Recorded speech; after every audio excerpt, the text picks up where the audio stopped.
नमस्कार आमी शिप्रा आमार रान्नाघरे आरो एकटी रेसिपिते आपनादेर सकलके स्वागत। आज रान्ना करब पेঁয়াজ रसुन छाड़ा टैंगरा माछेर तेल झाल। आशा करी रेसिपिटी आपनादेर भालो लागबे। एखाने आमी कतगुलो टैंगरा माछ केटे धुए परिष्कार करे निয়েছি। देखुन टैंगरा माछगुलो कत बड़ बड़। एबार एर मध्य दिए दिচ্ছি परिमाण मतो लवण, 1 चामच हलुद। एबार लवण हलुदटा माछेर संगे भालो करे मेखे निচ্ছি। मेखे निয়েছি एबार सरिये राखছি। एबार कड़ाईटा गरम करे दिए दिচ্ছি परिमाण मतो सर्षेर तेल। तेलटा गरम हये गेছে। एबार लवण हलुद मेखे राखा टैंगरा माछगुलो दिए दिচ্ছি। एकसंगे तो सब माछ भाजा जाबे ना, आमी अल्प अल्प करे दिए कयेक बैचे माछगुलो भेजे नेब। आमी रान्नाटा सर्षेर तेलेई करब। सर्षेर तेल आमार बाड़िरই भाঙানো। সেই জন্য আমি বেশিরভাগ রান্নাই সরষের তেলে করে থাকি। তবে আপনাদের পছন্দ মতো তেলে আপনারা রান্না করতে পারেন। প্রথম ব্যাচে 4টে ট্যাংরা মাছ দিয়ে দিয়েছি।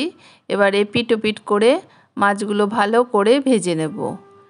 প্রথম ব্যাচের মাছগুলো ভাজা হয়ে গেছে, তুলে নিচ্ছি। একইভাবে বাকি সব মাছ ভেজে নেব। এ পর্যন্ত যারা আমার ভিডিওটি দেখছেন অথচ লাইক দিতে ভুলে গেছেন তারা অবশ্যই একটা লাইক দিয়ে দেবেন। আপনাদের একটা লাইক একটা কমেন্ট আমাকে পরবর্তী ভিডিও বানাতে উৎসাহিত করবে। সব মাছ ভাজা হয়ে গেছে, তুলে নিয়েছি। কড়াইতে আরেকটু তেল দিয়ে তেজপাতা অল্প জিরে ফোড়ন দিয়ে দিচ্ছি মশলা। আদা জিরে ধনে আমি একসঙ্গে বেটে রেখেছিলাম সেটা দিয়ে দিচ্ছি। বাটিটা ধুয়ে একটু জল দিয়ে দিচ্ছি। দিয়ে দিচ্ছি 1 চামচ শুকনো লঙ্কা গুঁড়ো, 1 চামচ হলুদ, স্বাদ মতো লবণ দিয়ে মশলাটা নেড়ে চেড়ে ভালো করে কষিয়ে নিচ্ছি। এর মধ্যে আমি পেঁয়াজ রসুন দেইনি। আমি বেশিরভাগ রান্নাই পেঁয়াজ রসুন ছাড়া করে থাকি। তবে যারা পেঁয়াজ রসুন পছন্দ করেন এখানে আপনারা পেঁয়াজ রসুন দিয়ে রান্নাটা করতে পারেন। মশলা কষানো হয়ে গেছে, মশলা থেকে তেল ছাড়তে শুরু করেছে। এবার এর মধ্যে ঝোলের জন্য পরিমাণ মতো জল দিয়ে দিচ্ছি। নেড়ে চেড়ে একটু মিশিয়ে দিচ্ছি। ঝোলটা ফুটতে শুরু করেছে। এবার ভেজে রাখা ট্যাংরা মাছগুলো এই ঝোলের মধ্যে দিয়ে দিচ্ছি। একটু নেড়ে চেড়ে দিচ্ছি। এবার কিছু সময় রান্না করে নেব।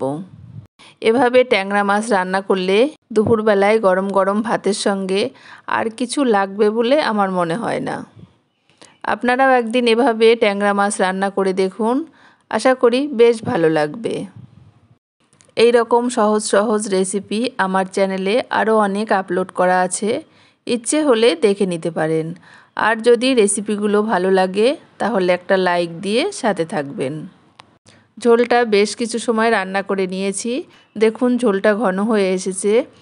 রান্নাটা আমার প্রায় হয়ে এসেছে। এবার এর মধ্যে দিয়ে দিচ্ছি কয়েকটা কাঁচা লঙ্কা আর 1/2 চামচ গরম মশলা গুঁড়ো। সবশেষে দিয়ে দিচ্ছি কিছুটা পরিমাণ ধনেপাতা কুচি। এবার নেড়ে চেড়ে মিশিয়ে অন্য একটি পাত্রে নামিয়ে নিচ্ছি। তৈরি হয়ে গেছে পেঁয়াজ রসুন ছাড়া ট্যাংরা মাছের তেল ঝাল। এভাবে আপনারাও একদিন পেঁয়াজ রসুন ছাড়া ট্যাংরা মাছের তেল ঝাল রান্না করে দেখুন, আশা করি আঙুল চেটে খাবে। দেখুন নামিয়ে নিয়েছি, কতটা সুন্দর হয়েছে আর কতটা লোভনীয় হয়েছে। এবার গরম গরম ভাতের সঙ্গে একদম জমে যাবে। আজকের এই সহজ পদ্ধতিতে ট্যাংরা মাছের তেল ঝাল রেসিপিটি আপনাদের কেমন লাগলো অবশ্যই কমেন্ট করে জানাবেন। আর আমার পেজে বা চ্যানেলে নতুন হয়ে থাকলে পেজটিকে ফলো, চ্যানেলটিকে সাবস্ক্রাইব করে নেওয়ার অনুরোধ রইল। আজ তবে আসি, আবার দেখা হবে অন্য কোনো রেসিপির সাথে। ধন্যবাদ।